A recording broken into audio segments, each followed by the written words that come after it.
મારે તને છે ને એક વાત કેવી છે. બોલ ને. મને એવું લાગે કે તને મારી જરાય નથી પડી અને તું મારા વખાણે નથી કરતો. શું વખાણ નથી કરતો? હજી મેં તને હવારે જ વિડિયો કોલ કર્યો ત્યારે જ મેં તને ન કીધું કે તું કેવી બ્યુટીફુલ લાગે. આ તો તે મારા હવારે વખાણ કર્યા હતા. અત્યારે બપોરના વાગ્યા 3 એને થઈ 8 કલાક. હજી 15 મિનિટ પહેલા જ મેં તારા વખાણ કર્યા હતા. આપણે હાજી ડેમના ગેટની અંદર ગયા ને ત્યારે. આ તો આજે ડેમના ગેટ થી લઈને અહીંયા લગી બેઠા ત્યાં સુધીમાં તે મારા વખાણ કર્યા. પણ આપણે અહીંયા બેઠા ત્યારે જ મેં તારા વખાણ કર્યા કે તું આજે મસ્તીની તૈયાર થઈને આવ્યો, મસ્ત લાગે. આપણે 5 મિનિટ થી અહીંયા બેઠા છીએ તે 5 મિનિટમાં એકય વાર મારા વખાણ કર્યા. એ વાત તો તારી સાચી હો. હા એટલે જો તારા પર ખારી થાવું. મને ખબર છે કે તને મારી કઈ પડી નથી, મારી ચિંતા નથી કરતો, મારા વખાણે નથી કરતો. તું મારી રિહામાં હાલું તારા વખાણ કરું હું. તું એક નંબર આજે ત્યાર થઈને આવ્યો તું જોરદાર લાગે અને તારા વાળ ઉપર તો ફીદા થઈ ગયો હો અને તારા ગાલના ડિમ્પલ માં તો હું ડૂબી ગયો હો, ડૂબી. હે સાચું કા?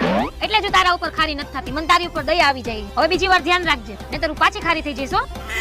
પાછો બંધ થઈ ગયો ને એટલે જો તારા ઉપર ખારી થાવું એટલે જ. મને ખબર જ હોય હું બોલું ત્યાં લગી પોતે બોલશે, હું નહીં બોલું તો પોતે નહીં બોલે. હું ખારી થાય તો પોતે શાંત થઈને સાંભળશે, હું બોલીશ તો પોતે મીઠો થઈને વયો જાય. કા હે ભગવાન બધું આપજો પણ આવી ગર્લફ્રેન્ડ નો આપતા.